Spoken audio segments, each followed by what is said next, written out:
कि एक दिन मेरे पिताजी बहुत गुस्से में आ गए कि मैं पढ़ नहीं रहा था। तो वो मतलब यहाँ तक पहुँच गए थे, मुझे थप्पड़ मारने ही वाले थे। तो थप्पड़ मारने वाले थे और मैं भी बहुत गुस्से में था क्योंकि मेरे मार्क्स बड़े कम आए हुए थे। तो मुझे पूछते हैं कि पढ़ेगा नहीं तो क्या करेगा, जिंदगी में क्या करेगा। सच्ची कह रहा हूँ, ऐसे ही मुंह से निकल गया, मैं हीरो बन जाऊंगा।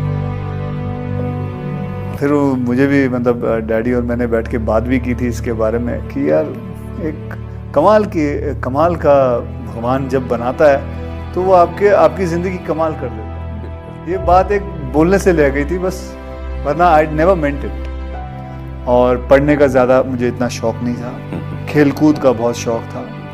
हाँ, वॉलीबॉल खेलता था, क्रिकेट खेलता था, फुटबॉल खेलता था, हॉकी खेलता था। स्पोर्ट्स की कोई भी चीज़ आती थी तो मुझे बहुत शौक होता था। पिताजी कभी कभी डांट लगाते थे कि बेटा पढ़ भी लिया करो, तो इतना फिर कहते थे बेटा पढ़ो, इतना तो पढ़ लो कि कम से कम 2 दूनी 4 होता है।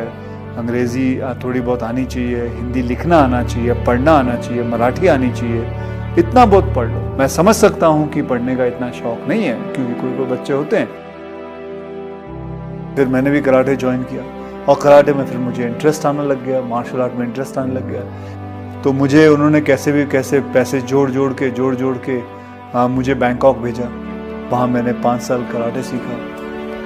वहाँ फिर मार्शल आर्ट थाई बॉक्सिंग सीखी, वहाँ बैठा रहा। फिर उसके बाद मैं कलकत्ता पहुँचा, वहाँ काम किया। फिर ढाका पहुँचा, वहाँ काम किया।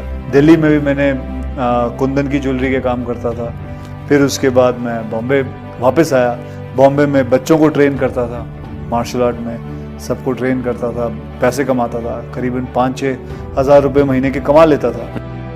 और उसी दौरान मुझे किसी ने मुझे स्टूडेंट के फादर थे, उसने कहा व्हाई डोंट यू, अच्छे खासे हट्टे कट्टे हो, लंबे चौड़े हो, शक्ल भी अच्छी है, तो आप मॉडलिंग क्यों नहीं कर लेते। तो मुझे तो पता भी नहीं था मॉडलिंग होती क्या है क्योंकि मेरा बैकग्राउंड नहीं है, मेरे माता पिता को किसी को नहीं पता था। तो कहा जी मॉडलिंग कर लो। फोटो खींचते जा रहे थे और 2-2.5 घंटे काम कराया। फिर 21,000 का चेक दिया, बोले आप जाइए, ख़त्म हो गया था। बोले बस। हाँ, बोले यार 5,000 काम करता हूँ, महीने का 5-6 हज़ार मिलता था महीने का, ये 2 घंटे में इन्होंने 21,000 दे दिया। फिर मैंने बोला यार मैं मॉडल बनूँगा। फिर मैंने मॉडलिंग शुरू की। फिर मैं जाता था लोगों के पास अपनी तस्वीरें ले के कि जी मुझे देखो। फिर करते थोड़ी बहुत मॉडलिंग की। फिर मैंने रैंप वॉक किया। उसके बाद करते किसी ने एक फ़िल्म ऑफ़र कर दी। फिर मुझे मिस्टर प्रमोद चक्रवर्ती जी मिले। उन्होंने कहा भाई मैं आपके साथ एक फ़िल्म बनाना चाहता हूँ। और आज भी मुझे याद है शाम के 6:30 बजे हुए थे और उन्होंने मेरे हाथ में 5,001 रुपये का चेक दिया था।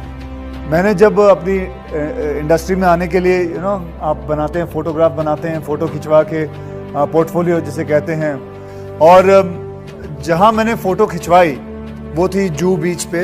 एक दीवार थी उधर और दीवार के ऊपर मैंने वैसे मैं बंगले के अंदर करना चाहता था कि मुझे अंदर बुलाया, तो उसने चौकीदार ने अलाउ नहीं किया क्योंकि वो किसी का प्राइवेट बंगला था। तो दीवार पे बैठ के मैंने सारी फ़ोटो खींची।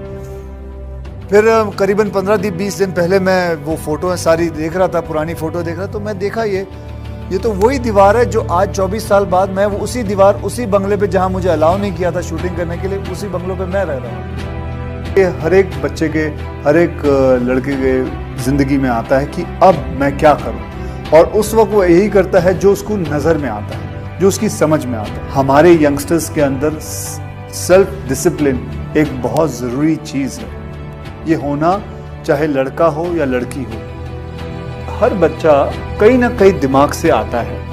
कोई बच्चा कंप्यूटर पे बहुत अच्छा काम करता है, कोई बच्चा पढ़ाई में बहुत अच्छा होता है, कोई बच्चा साइंस में अच्छा होता है, तो कोई बच्चा मैथमेटिक्स में अच्छा होता है। हर बच्चे की एक गुण होता है। ये माँ बाप का काम है कि उस गुण को पता करें और उसको निकालें और उस लड़के को, अपने बच्चे को उस तरफ फोर्स करें। तो मैं समझता हूँ कि हर माँ बाप को ये बात समझनी ज़रूरी है कि आपका बच्चा बनना क्या चाहता है, करना क्या चाहता है।